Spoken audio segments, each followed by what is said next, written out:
राम नाम के पट तरे, देबै को कुछ नाही। क्या ले गुरु संतोषिए, हौस रही मन माही। तो हमारा आज का विषय वस्तु है यही चौथी साखी। लेकिन हमेशा की तरह कुछ और जान लेते हैं कबीरा के बारे में और फिर चलेंगे साखी की व्याख्या की ओर। जैसा कि हमने पहले जाना है कि कबीर ने चाहे जिस प्रकार हो रामानंद से राम नाम की दीक्षा ली थी, लेकिन कबीर के राम रामानंद के राम से अलग थे। वे दुष्ट दलन रघुनाथ नहीं थे, वो दशरथ पुत्र रघुनाथ नहीं थे जिनके सेवक अंजनी पुत्र महाबलदायक साधु संत पर सदा सहायक थे। राम से उनका अभिप्राय कुछ और ही था। राम से उनका तात्पर्य निर्गुण ब्रह्म से है। उन्होंने निर्गुण राम जपहु रे भाई, यही उपदेश दिया है सदा। उनकी राम भावना भारतीय ब्रह्म भावना से सर्वथा मिलती है। कबीर शब्दों को लेकर झगड़ा करने वालों में नहीं थे।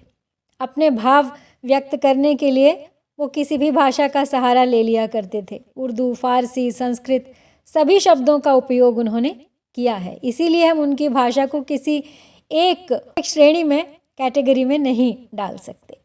अपने भाव प्रकट करने भर का मतलब था उन्हें। तो शब्दों के लिए वे विशेष चिंतित नहीं दिखाई देते थे। ब्रह्म के लिए राम, रहीम, अल्लाह, सतनाम, गोविंद, साहब, आप आदि अनेक शब्दों का प्रयोग उन्होंने किया भी है। कहा भी है उन्होंने, अपरंपार का नाम अनंत। तो ब्रह्म के निरूपण के लिए शब्दों के प्रयोग में जो अत्यंत शुद्धता और सावधानी बहुत आवश्यक है, कबीर में उसे पाने की आशा करना व्यर्थ है। क्योंकि कबीर का तत्व ज्ञान दार्शनिक ग्रंथों के अध्ययन का फल नहीं है। वो तो बस उनकी अपनी आत्म अनुभूति है। पढ़े लिखे तो थे नहीं वो। जो कुछ ज्ञान संचय उन्होंने किया था वो सब सत्संग से था और अपने खुद के अनुभव से था, आत्मानुभव से था। हिंदू मुसलमान सभी संत फकीरों का इसमें समागम था। अतएव हिंदू भावों के साथ मुसलमानी भाव भी पाए जाते हैं उनकी साखियों में। लेकिन फिर भी भारतीय ब्रह्मवाद का तो पूरा पूरा ढांचा है उनमें। कबीर की दृष्टि में ब्रह्म ही जगत में एकमात्र सत्ता है, उसके अतिरिक्त संसार में और कुछ नहीं है। जो कुछ है ब्रह्म है, उसी से सबकी उत्पत्ति है, उसी में सबको लीन हो जाना है। केवल एकमात्र गुरु है वो साधन जो उस ब्रह्म तक पहुँचने का मार्ग दिखाता है। तो बढ़ाते हैं आगे गुरुदेव का अंग। राम नाम के पट तरे, देबे को कछु नाही। क्या ले गुरु संतोषिए, हौस रही मन माही। राम नाम के पट तरे, देबे को कुछ नहीं। पट तरे ये शब्द नया है यहाँ, लेकिन इसका अर्थ है कि राम नाम के बदले में देने को कुछ नहीं है मेरे पास। तो ये राम नाम कहाँ से आया है? ये राम नाम गुरु से आया है। ये राम दशरथ के राम नहीं, जैसा अभी मैंने बताया आपको। ये राम वो परम ब्रह्म है, वो गोविंद है जिससे गुरु ने मिलाया है कबीर को। तो उस राम नाम की कृपा जो कबीर पर व्यापी है, वो अनमोल रत्न कृपावश जो गुरु ने कबीर को दिया है, उसके बदले में उसके समान देने को उनके पास कुछ नहीं है। तो जब भी हम कोई चीज़ किसी से बदलते हैं या बाज़ार से कुछ ख़रीदते हैं तो दोनों चीज़ों का मूल्य बराबर होता है, वज़न बराबर होता है।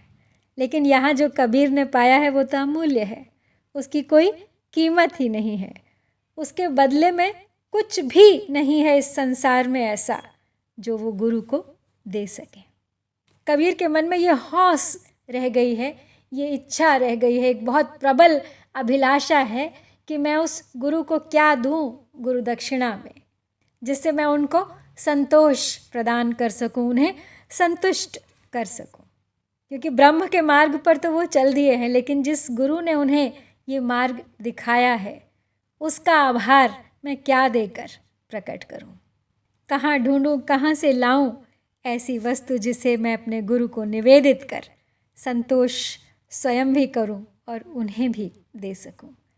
उनके ये मन की अभिलाषा मन में ही रह गई, अर्थात मैं अपने सद्गुरुदेव का हृदय से सदैव आभारी और ऋणी रहूँगा। इस उपकार को मैं जीते जी आजन्म तो कभी भी नहीं चुका सकूँगा।